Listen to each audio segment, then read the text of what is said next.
একদিন এক তরুণ শিক্ষার্থী বুদ্ধের কাছে এলেন এবং বললেন, গুরুদেব, আমি কিভাবে আরও জ্ঞান অর্জন করতে পারি? আমি জানতে চাই কিভাবে আমি আমার মনের সব দ্বিধা কাটিয়ে উঠতে পারি। বুদ্ধ মৃদু হাসলেন এবং বললেন, চলো, নদীর ধারে হাঁটি। তারা দুজনেই নদীর দিকে হাঁটতে শুরু করলেন। নদীর তীরে পৌঁছালে বুদ্ধ হঠাৎ সেই তরুণের মাথা ধরে জলের নিচে চেপে ধরলেন। তরুণটি প্রাণপণে মুক্তি পাওয়ার চেষ্টা করতে লাগল। সে হাত পা ছুঁড়ে উঠে আসার চেষ্টা করছিল, কারণ তার নিঃশ্বাস বন্ধ হয়ে আসছিল। অবশেষে কিছুক্ষণ পরে বুদ্ধ তাকে ছেড়ে দিলেন। তরুণটি হাঁপাতে হাঁপাতে উপরে উঠে এলো এবং ক্ষুব্ধ হয়ে বলল, গুরুদেব, আপনি এমনটা করলেন কেন? আমি তো শুধু জানতে চেয়েছিলাম কিভাবে আরও জ্ঞান অর্জন করতে পারি। বুদ্ধ শান্ত কণ্ঠে জিজ্ঞাসা করলেন। যখন তুমি জলের নিচে ছিলে তখন তোমার মনে কি চলছিল?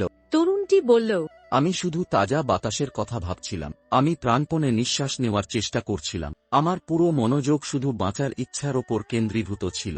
বুদ্ধ মৃদু হেসে বললেন, তোমার উত্তর তুমি নিজেই পেয়ে গিয়েছ।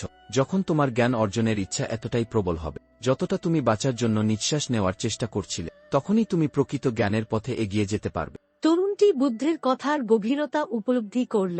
সে বুঝতে পারল, সত্যিকারের জ্ঞান বা সফলতা তখনই আসে যখন আমাদের ইচ্ছা অপরিসীম হয়। যখন আমরা কোনো বাধাকে পাত্তা না দিয়ে একাগ্রচিত্তে আমাদের লক্ষ্য অর্জনের জন্য লড়াই করি, তখনই আমরা সত্যিকারের সাফল্য পাই।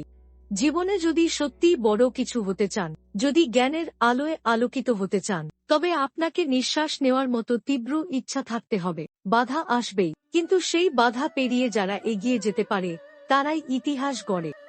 মনে রাখবেন, আপনার ইচ্ছার শক্তি আপনার ভাগ্য নির্ধারণ করে। তাই আজ থেকেই আপনার ইচ্ছাকে আগুনের মতো প্রজ্বলিত করুন, আর দেখবেন জীবনের সব অন্ধকার দূর হয়ে গিয়ে জ্ঞানের আলো আপনাকে পথ দেখাবে। ধন্যবাদ জানাই আমাদের সমস্ত সাবস্ক্রাইবারদের, যারা আমাদের পাশে থাকেন।